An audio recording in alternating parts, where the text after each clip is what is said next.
Bữa nay mình cũng sắp sửa soạn cái chỗ trồng ớt ha. Trồng ớt chỗ này. Ở đây mình cũng bây giờ mình trồng tí tô, mấy cái hạt hay mấy cái hột ra rớt xuống ngoài hồi mùa đông đó. Đó. Và dọn dẹp ha, mùa xuân tới rồi. The fall, spring is here. Clean up. Okay.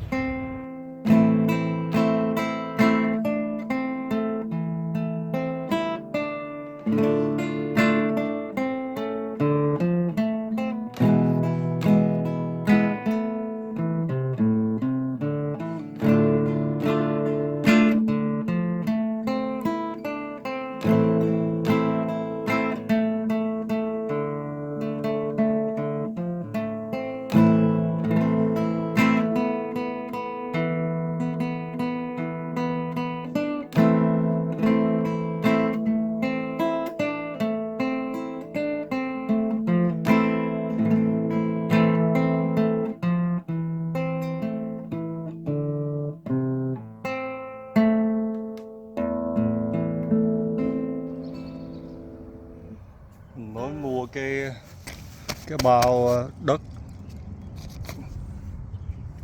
này 15 đô. Khi mình trồng đất sét ở dưới đất nó không có tốt đâu. Mình sẽ bỏ thêm đất vô đây. Bây giờ mình nói tiếng Việt hơn nhiều đó nha. Sau khi mình về Việt Nam thì mình bắt đầu nói tiếng Việt nhiều hơn. Mình chỉ có một mình thôi. Còn mà thường gặp người ta ở đây nói tiếng Mỹ không à. I was saying ever since I returned to Vietnam, now I speak a lot more Vietnamese. Even I'm by myself. Now this Miracle Grow potting mix is about 15 bucks. $15 for this bag. It's a big bag.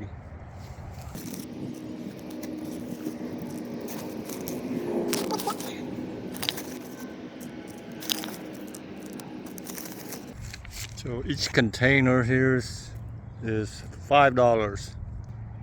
Each dollar is 25,000 VND, Vietnamese đồng. Cái bịch này là 15 đô. Right, 15 đô. Coi như là 375k. Là 15 đồng. Đúng không? Còn cái bịch đất này là nó cũng trộn, nó gọi là compost, là mấy cái lá, mấy cái cỏ gì mà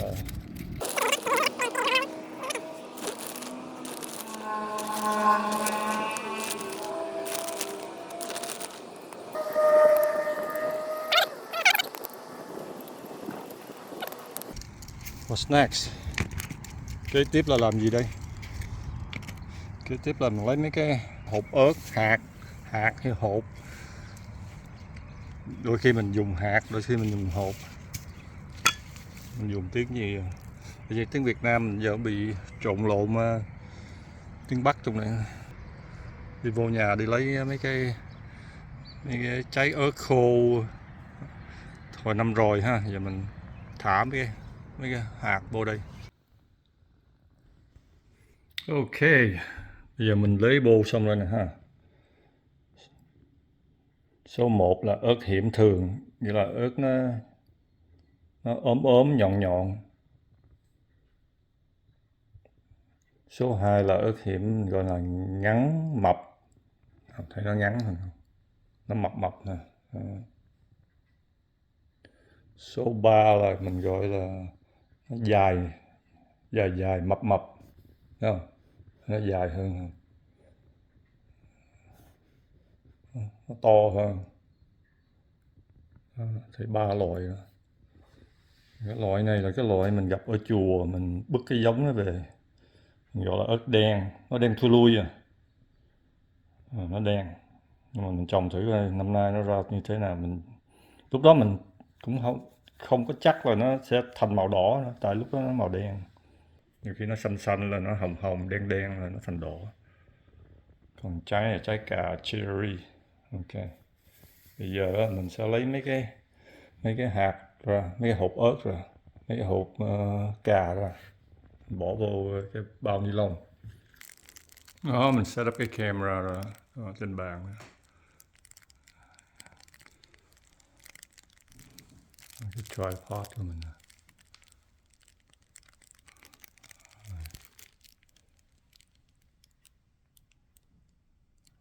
So as you can see, I have 1, 2, 3, 4, 5 different variation of peppers. They're tiny, small Vietnamese chilies or variation of the chilies, and then 1 cherry tomato. So let's start with number 1. Number 1. Mấy bạn mà làm đụng mấy trái ớt này đó thì mang găng tay đi. Khi mình làm rồi mình dụi vô mắt thì vô mặt, nó sẽ rát lắm. Rát mắt, rát mặt, rát da. How many seeds in one pepper?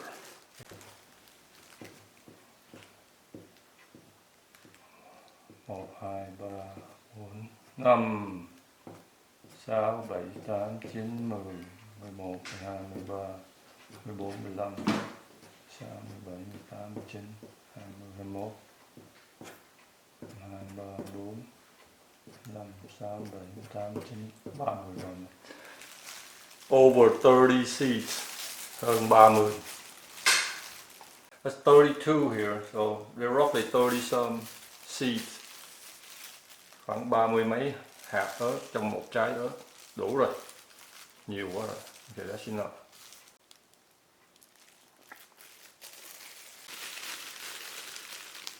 Cái nhãn hả? Quên, tiếng Việt nhiều khi giờ lẩm cẩm.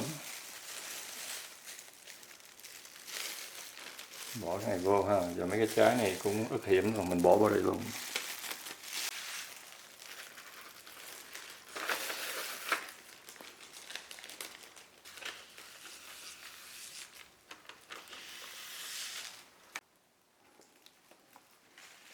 Ok, thôi giờ mình làm cho mấy cái kia mình không cần thâu nhiều, đại khái thôi ha. Label tiếng Việt sao mà giờ mình quên cha rồi. Ở bên Mỹ lâu quá, nhiều người quên luôn. Làm nhức cái đầu. Mình biết cái chữ đó mà giờ sao mà quên rồi. Đúng rồi, mình nói cái nhãn mà là đúng rồi. Cái nhãn là cái label. Rồi, đúng rồi.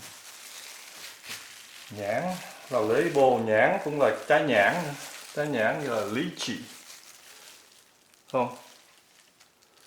Trái nhãn là trái nhãn là Logan. Trái vải nó là lychee. Trái cà nó khô rồi. Cà này là ăn ngọt đó. Mình nấu canh chua. Giờ nó cứng ngắc rồi.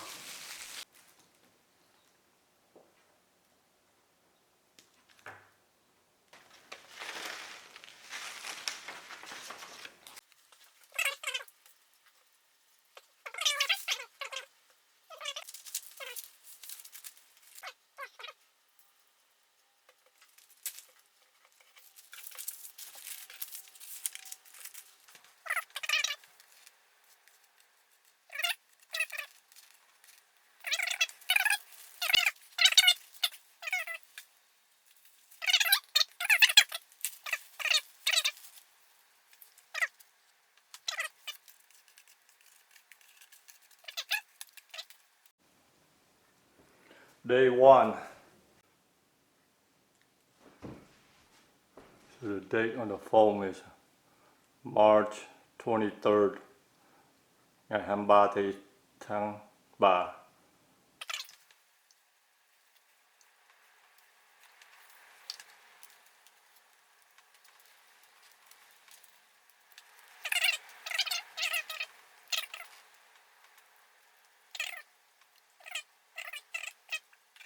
Prepare the garden. That's dandelions. Some grass, some weeds. There's a tree growing out here. Not sure if I'm gonna leave it or I'm gonna monitor if it gets too big. I'm gonna cut it down. Chỗ này đây, cái cột đèn này nó cũng cần sơn đi, hơi xét rồi nè. Bữa nào mình sơn lại cái cột đèn. So the light posts need to be painted. This little place that's grow Tito is Perilla. By the mailbox.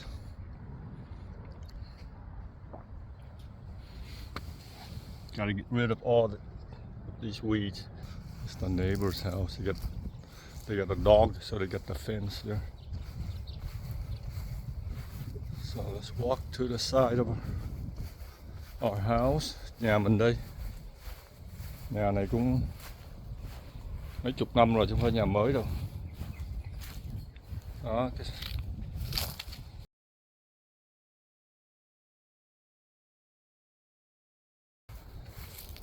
Như thế là mình sẽ bứt hết mấy cái weeds, stir up the soil, then start plant some pepper là ớt, lemongrass là xả, and tomatoes.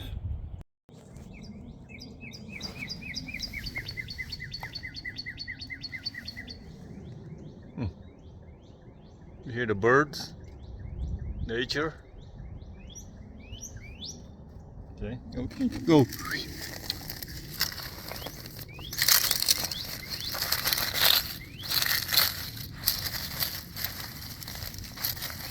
Chim kêu, chim hot.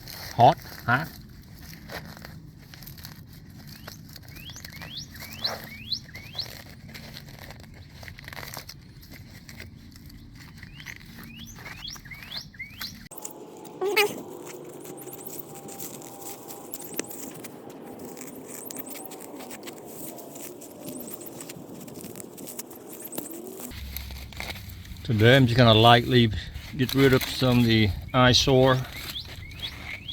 Sau là nghĩa là mình dịch tiếng Việt nghĩa là mình coi nhìn là chướng mắt. Tiếng Mỹ nó cũng có thể dịch ra eyesore qua tiếng Việt nghĩa là coi chướng mắt. Chướng mắt là eyesore. Sore là coi như nhức nhối. Nhưng mà eyesore là coi nhức mắt. Thầy đại đây đi. Ok.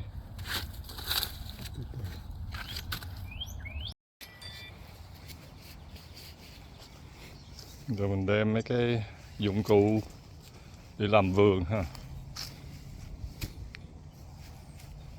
Cái nĩa hay cái xuồng, cái nĩa, cái đĩa.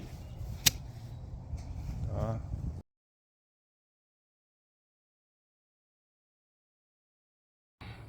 Bên này thì nó cũng trời mát thì mình ra mình làm vườn ha. Nói mình đi tới đây thì mình ngồi sau đó mình cũng phải làm cái vườn này trồng ớt đây nè. Ok.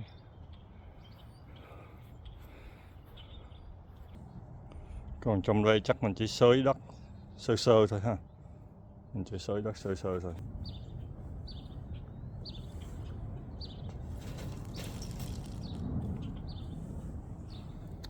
For this little circle patch of dirt, I'm gonna grow Vietnamese peppers like usual. Let's get rid of the weeds for now.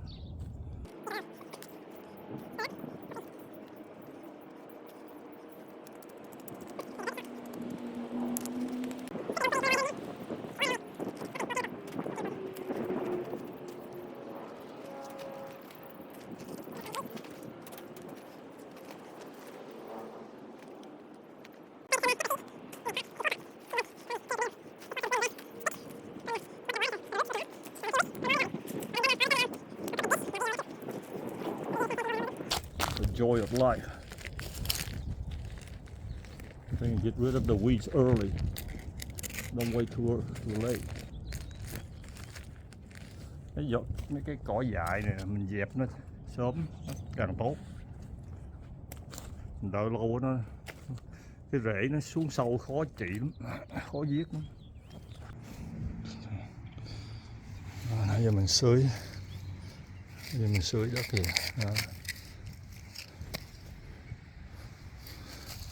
Cái cỏ dài đây, cái cỏ gì đó, mình bứt lên hết ha, bứt từ ruột qua bên, không muốn cỏ trong này. No grass, no weeds. Look at the soil, good soil,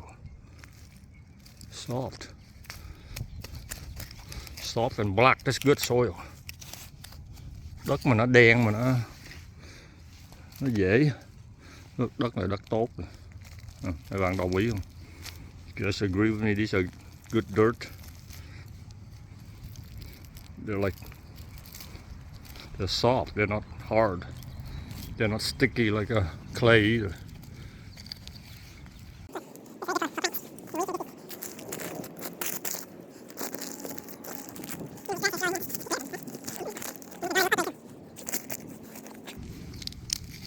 Okay, let's spread them out evenly.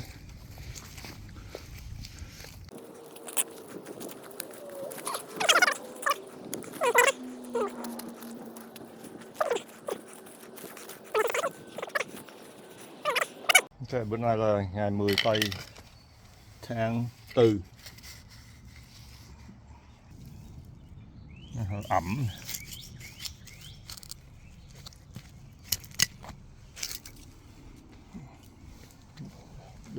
Đứng ở ngoài bây giờ cho thấy đi cái vườn nè, nhỏ. Cái này là cái hàng rào, tại đây có rừng nè, tôi bắt hoang như mấy con cho con cáo hay con, có một năm con nai nó nhảy vô đây nữa. Mà lúc trước mình có cái hàng rào khác, cái hàng rào này là mấy con thỏ hay mấy con sóc gì nó cũng vô đây nó phá lắm.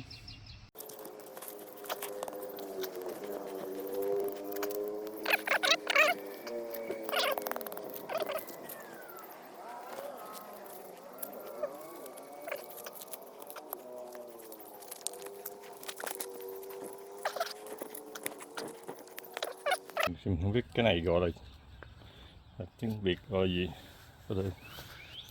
Cái này là pitchfork.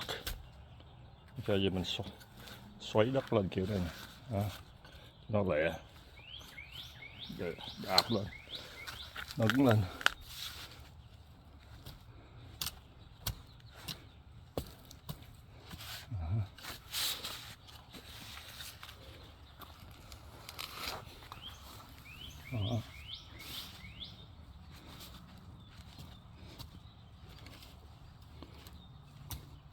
Đại khái vậy ha, lát mình làm xong rồi mình thâu tiếp.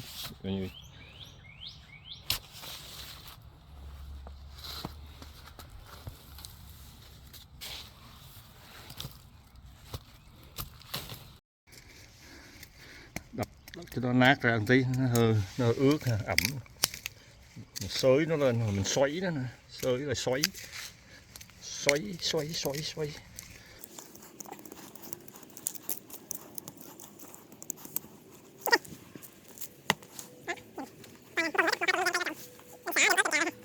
Đúng rồi, mình cũng không có muốn cái vườn quá bự. Nhiều khi trồng ớt, trồng cà, nhiều khi cho hàng xóm bên đây nữa. Mấy người Mỹ nhiều khi họ cũng ăn cà, ăn ớt nữa. Nửa nói tiếng Việt, nửa nói tiếng Mỹ cũng không sao. So I already tilled the garden, guys. I'm gonna have lemongrass, which is xả, cà cherry is cherry tomatoes, then some Vietnamese chilies, which is ớt hiểm ha. Mình có 2-3 loại ớt hiểm, ớt nhỏ nhỏ thôi. So here's just a patch of wet moss. Cái này gọi là moss.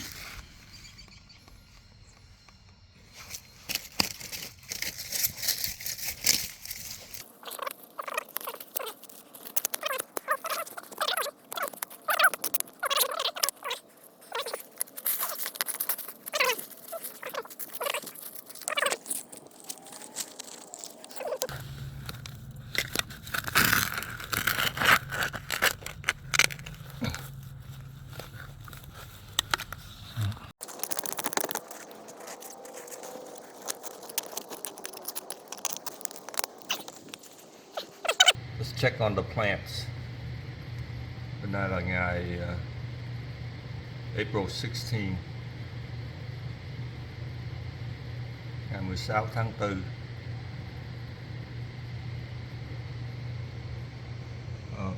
Mấy cái hạt mình gieo tuần trước, mấy ngày đã qua rồi, mình phải coi lại cái video trước. Đó, cây này cây mấy cái hạt số 4, hạt số 3, số 2 rồi cây ớt hiểm mập nè, nó ra chậm nhất, bây giờ nó nhỏ hơn.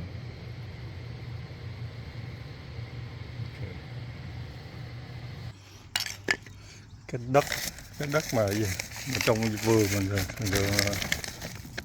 nó giống như là đất sét, còn đất này mình mua Miracle Grow nè, mình trộn nó với đất của mình.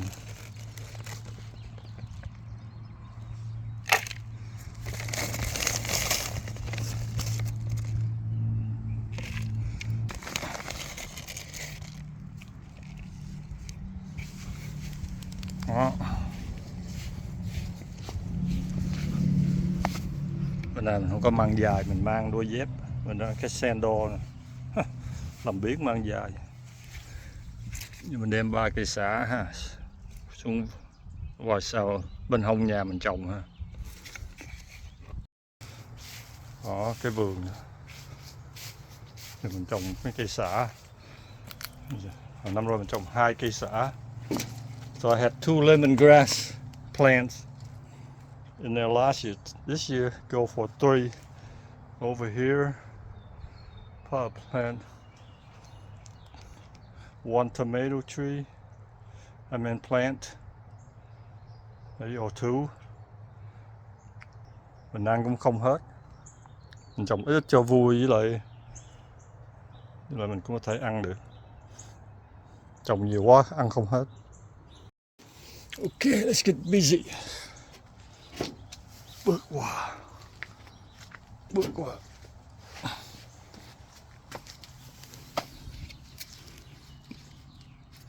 Bắt đầu đâu. Trồng đâu cho nó 2 cây đây đi. 1 cây chính giữa. Như trồng như hình tam giác. Giống như cây đó. Đó. Đại khái như vậy ha. So I decided to put 1 here in the middle. Right here, close to the middle. How good does the soil is? The soil is not bad.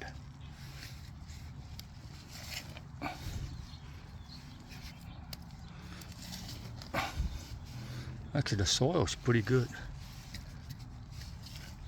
Đất này cũng đen là tốt, nó mềm. I was saying the soil is moist and not very hard.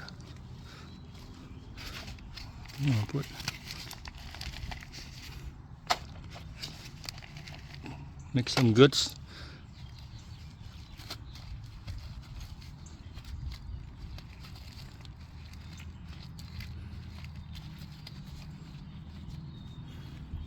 Very simple. Dig a hole.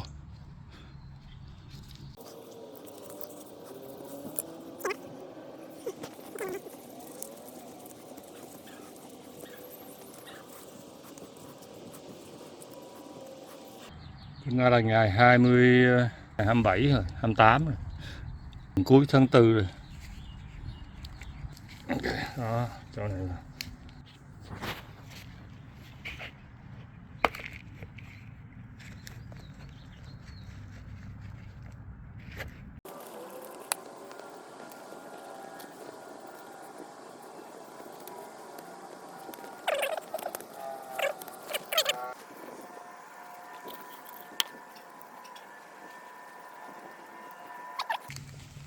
xong. All done, folks. It's the end of April. We'll come back here time and time, see what they look like. Mình mới nói là mình sẽ trở lại đây vài tuần sau mình coi nó lên tới đâu ha.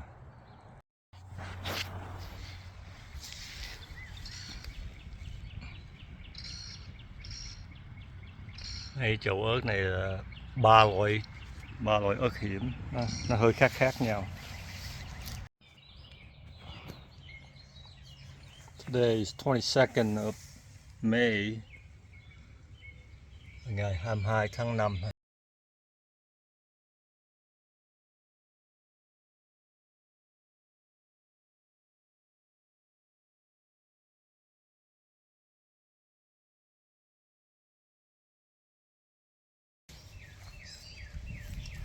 Check out my lemongrass. Xả đó, 3 cây xả. There's some. Okay. Cây ớt này từ năm rồi nè, mình trồng tới tháng 10, cuối tháng 10 mình đem vô nhà. Rồi nhưng mình mới đem ra mùa hồi tháng 5 coi nó có mọc lại không. Mình thả mấy cái hạt để nó lên nữa nè.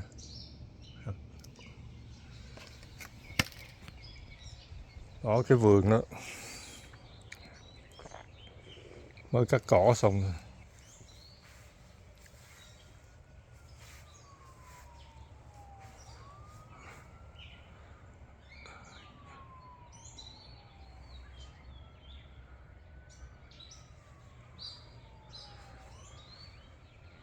Nhà hàng xóm. Đó, cái vườn của mình nè. Cây này mình nói rồi, cái này cái con sóc nó đem cái walnut tới, nó chôn nó rồi nó lên thành cái cây nè. Cái này mình để coi nó tới đâu. Mình không muốn cái cây walnut, nhưng mà mình để cho nó lên tới mức nào mình không thích mình cắt nó nhìn cũng đẹp, thấy không? Nó nhìn cũng đẹp. Ớt hiểm số 1, ớt hiểm số 2, ớt hiểm số 3. Cái số 2 tại sao nó bị con gì cắn cái lá như đó, lạ thiệt. Thì mình đợi cho cái cây nào tốt mình để dành ha, còn mấy cây nhỏ mình bứt dục. Còn số 1, 2 với 3 là mình trồng trong cái chậu là mình đem ra đây gọn này rồi, nên mình bứt trái ớt mình rải cái hạt xuống lên. Bây giờ mình nói hạt quen rồi mình nói hột ớt, tiếng Việt mình nó cũng lai thành tiếng Bắc luôn. Anh ơi. Dạ vâng. Người Việt Nam hay người Việt Nam. Lâu mình đọc chữ V nó không thành chữ V, nhưng mà phần đông thì mình đọc chữ V là chữ V. Mình nói là Việt Nam chứ không phải là Việt Nam. Nhưng người Sài Gòn, người miền Nam nhiều khi nó nói người Việt. Đi về hay đi về, đi vòng hay là đi vòng.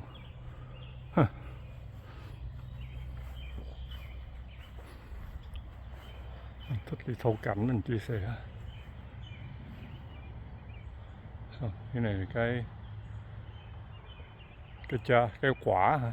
Cái quả pine cone, cái quả baby. Ui sao nó ra nhiều vậy? Ra quá nhiều mình cũng sợ nó ra nhiều quá nó rớt xuống cũng mệt.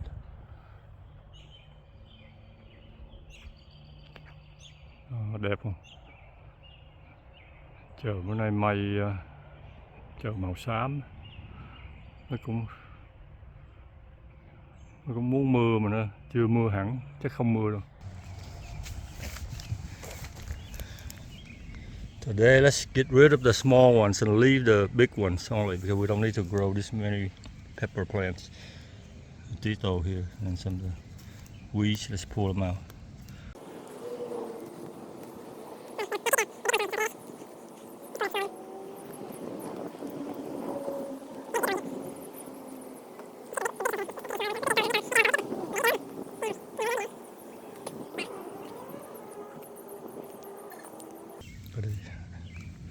I don't have anybody to give the plants to. So I have to sacrifice the, just keep, at the end I'm gonna keep just one right now. So now let's leave 4 here. Type 1, Vietnamese chilies ớt hiểm. Type 2, different, slightly different variety. This guy kind of small, so I'm gonna leave those as is. The number 3 is over here. So let's get rid of the, these are everywhere, Perilla. Get rid of the weeds around it. Just keep the big plant on. Let's get rid of this.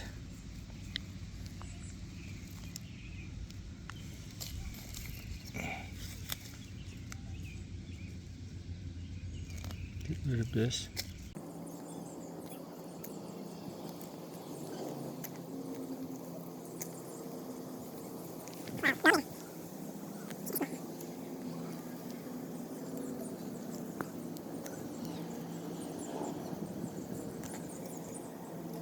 Một, hai, ba, bốn, năm. There's 5 plants left. Gonna wait another week or 2 and save the bigger ones. Okay.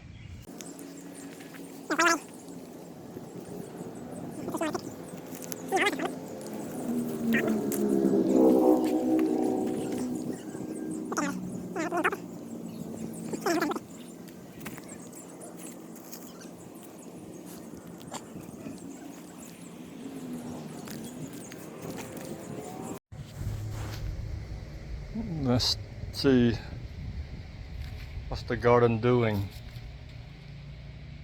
Today is June 19th. Lemon grasses start to grow. 3 of them. And these little baby pepper plants are a little slow. Let's check on the tomato. Tomatoes growing pretty good.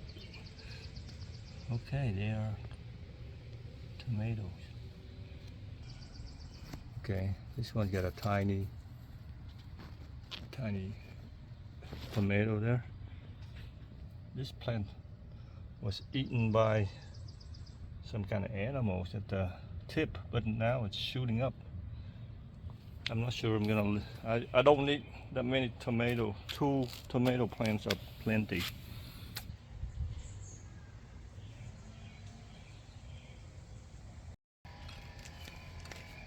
To support the tomato tree. So let's go right through it. Right through.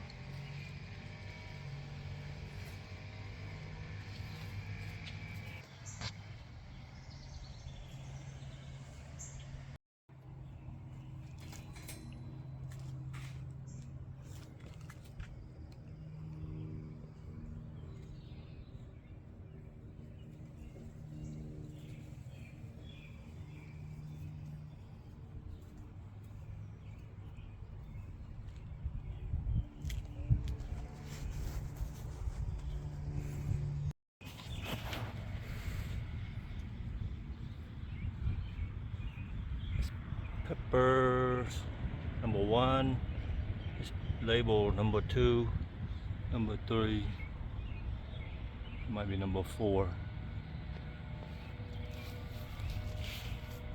Oh, this walnut tree is getting pretty big quickly.